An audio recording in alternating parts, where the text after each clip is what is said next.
We're joined now by the founder of Toys for Equality, Albie Amankona, who yesterday thanked Rupa Huq for apologising after the MP had the whip suspended following a comment she made about Chancellor Kwasi Kwarteng, Here we go. So I have the quote here. So Rupa Huq is a Labour MP. She was accused of making racist comments about the Chancellor and was suspended pending an investigation. Now, these are the comments that Rupa Huq made. She said at a fringe event called What's Next for Labour's Agenda on Race, superficially, she said of Mr Kwarteng, he is a black man.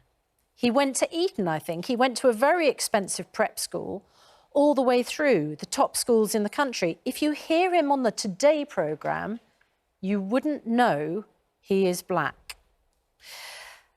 So, Albie, you are a political commentator, co-founder of Conservatives Against Racism for Equality.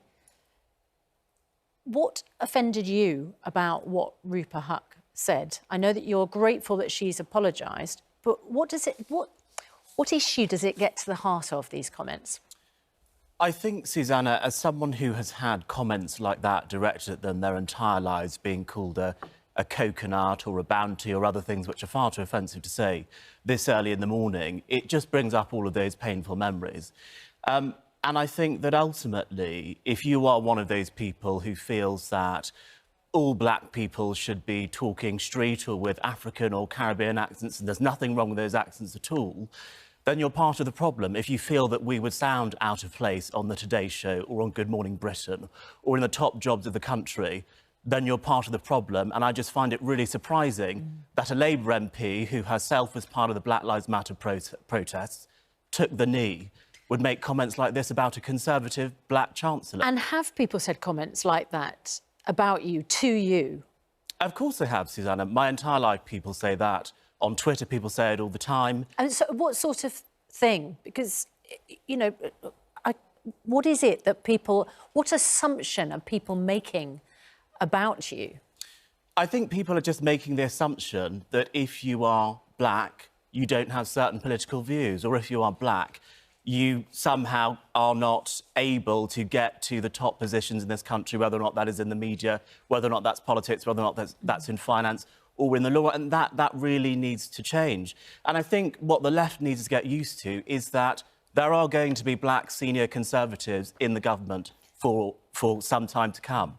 And they're going to have to get used to that and come up with better arguments than simply, oh, they're just superficially black. They're not real black. And actually, if you disagree with us on our point of view, then let's have a debate about our ideas. But don't call us superficially black because of our ideas. Yes, Sundar Katwala, who was chairing the event, said that Kwasi Kwarteng's views, that they don't make him not black. And I think the Labour Party has to be really careful, reflecting what you're saying.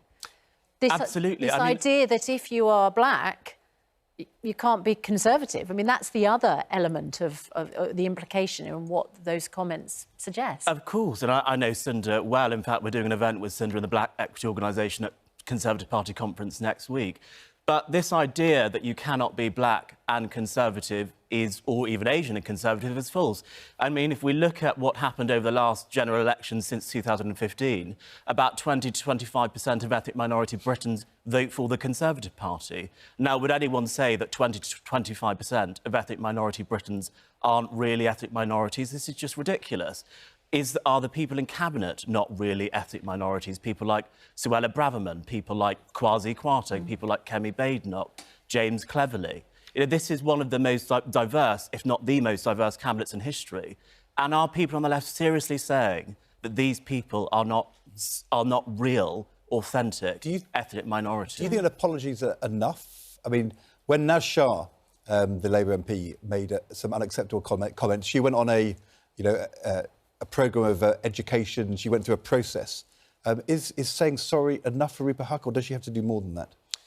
I think an apology is a good start. It's up to the Labour Party, and led by Keir Starmer and their chairman, I believe, Annalisa Dodds, to decide what the next steps are with regards to what happens to Rupa Huq. Of course, she's had the whip removed. That is for the Labour Party to decide. I'm very clear that I am thankful that she has apologised. I accept her apology.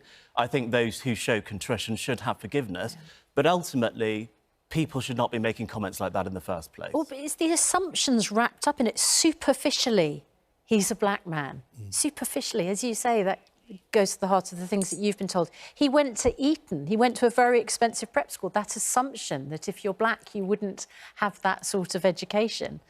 If you hear him on the Today programme, you wouldn't know he is black. The suggestion that black people speak in the same way, which isn't the way that Kwasi Kwarteng speaks. So Rupa Huq said, this is yesterday, I've today contacted Kwasi Kwarteng to offer my sincere and heartfelt apologies for the comments I made at yesterday's Labour Conference Fringe meeting. My comments were ill-judged.